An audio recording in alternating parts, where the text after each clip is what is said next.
Students, आज का हमारा टॉपिक है product law of exponents of rational numbers. Product यानी कि मल्टीप्लिकेशन और एक्सपोनेंट कहते हैं पावर को। किसी भी नंबर की जो पावर होती है उसे एक्सपोनेंट कहा जाता है।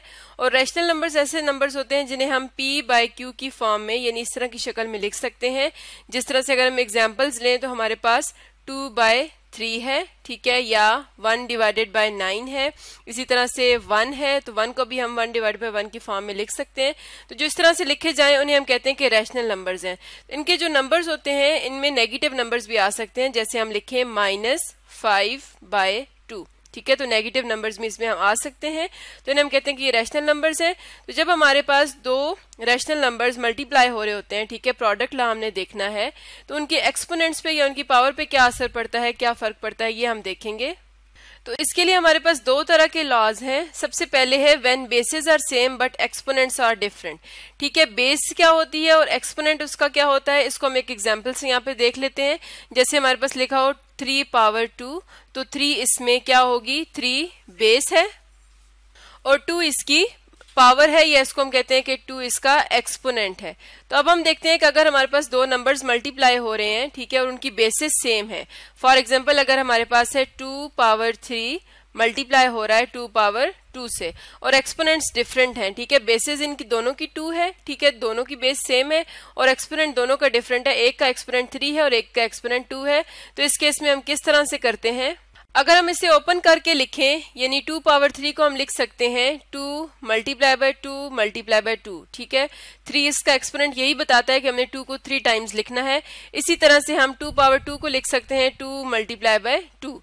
तो ये जो ओवरऑल हमारे पास आता है ये कितनी बार हमने लिखा, 1 2 3 4 5।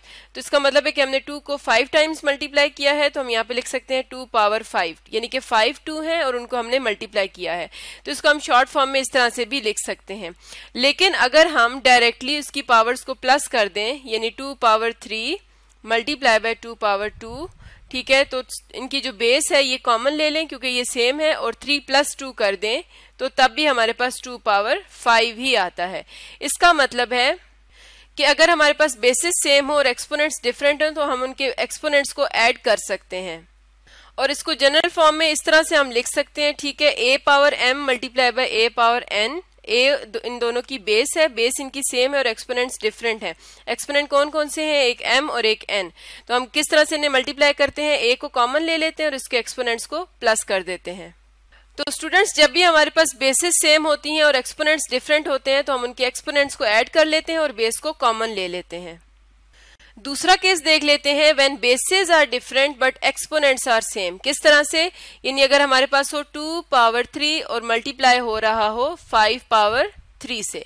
अब यहाँ पे हमारे पास बेसेस 2 और 5 है, ये दोनों डिफरेंट है लेकिन इनके एक्सपोनेंट्स दोनों सेम है जो कि 3 है। तो इस केस में हम क्या करते हैं, इसको अगर हम ओपन करके लिखें 2/3 को हम लिखेंगे 2 × 2 और 5/3 को लिखेंगे 5 × 5 × 5।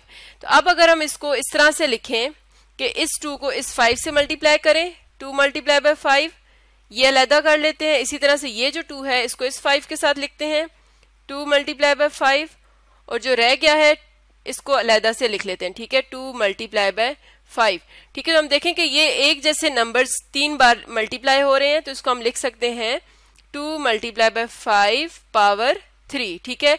पावर 3 का मतलब है कि ये जो नंबर है ये 3 बार मल्टीप्लाई हो रहा है।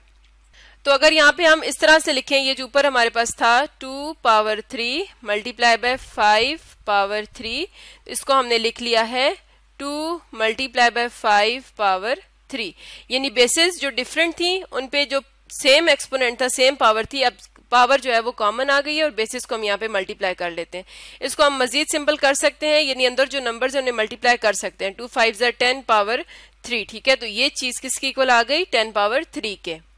तो इसको हम जनरल फॉर्म में इस तरह से लिखते हैं a⁻n × b⁻n, ठीक है। a और b दोनों बेसिस हैं जो कि डिफरेंट है और n इनका एक्सपोनेंट है जो कि सेम है। तो हम यहाँ पे बेसिस को अंदर मल्टीप्लाई करके पावर सेम ले सकते हैं। तो स्टूडेंट्स, अब हम इन दोनों लॉज से मुतालिक कुछ क्वेश्चंस कर लेते हैं।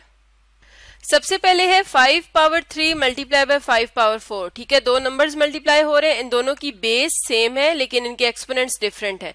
तो हमारे पास जो पहला लॉ है, ठीक है, बेस सेम है और एक्सपोनेंट्स डिफरेंट है, तो हम क्या करेंगे, हम इनकी बेस को कॉमन ले लेते हैं और इनके एक्सपोनेंट्स को प्लस कर लेते हैं। तो 3 + 4, तो हमारे पास क्या आ जाएगा, ये इक्वल आ जाएगा, 4 + 3 7 हो जाएगा। तो ये फाइनली हमारे पास आ जाएगा 5 पावर 7। नेक्स्ट है हमारे पास -3 पावर 3 मल्टीप्लाई बाय -2 पावर 3। अब अगर हम देखें तो हमारे पास जो इसके एक्सपोनेंट्स है वो सेम है लेकिन इनकी बेसिस जो है वो डिफरेंट है। एक की बेस -3 है और एक की बेस -2। तो हम क्या करते हैं, हम दूसरा लॉ यूज करते हैं कि इसमें हमारे पास जब एक्सपोनेंट सेम होंगे तो हम इसकी बेसिस को मल्टीप्लाई करते हैं, -3 मल्टीप्लाई बाय -2, और इसके जो एक्सपोनेंट है, जो पावर है, वो कॉमन आ जाती है। तो यहाँ पे 3 हमारे पास कॉमन आ जाएगा। अब हम इन्हें अंदर सॉल्व भी कर सकते हैं। -3 को -2 से मल्टीप्लाई करेंगे तो माइनस माइनस प्लस आ जाएगा और 3 2 6, तो इसको हम लिख सकते हैं +6 पावर 3। नेक्स्ट है हमारे पास -3/2 पावर 3 मल्टीप्लाई बाय -3/2 पावर 5। अब हमारे पास इनकी बेसिस सेम है लेकिन एक्सपोनेंट्स डिफरेंट है। ठीक है, तो फर्स्ट वाला जो लॉ है कि बेसिस सेम हो तो बेस को कॉमन ले लें, -3 डिवाइडेड बाय 2, तो ये हमारे पास बेस कॉमन आ जाएगी और इसकी जो पावर्स हैं, एक्सपोनेंट्स हैं, इन्हें हम प्लस कर लेंगे। तो हमारे पास क्या आ जाएगा, -3 डिवाइडेड बाय 2 और इसकी पावर आ जाएगी 8। और इसके बाद है -1/4 पावर 2 मल्टीप्लाई बाय 2/4 पावर 2। ठीक है, अब इस केस में हमारे पास बेसिस डिफरेंट है लेकिन इनकी जो पावर्स हैं वो सेम है। तो हम ये सेकंड वाला लॉ यूज करेंगे। हम क्या करेंगे, -1/4 इसको मल्टीप्लाई कर देंगे 2/4 के साथ और इसकी जो पावर है वो कॉमन आ जाएगी। पावर क्या है, 2।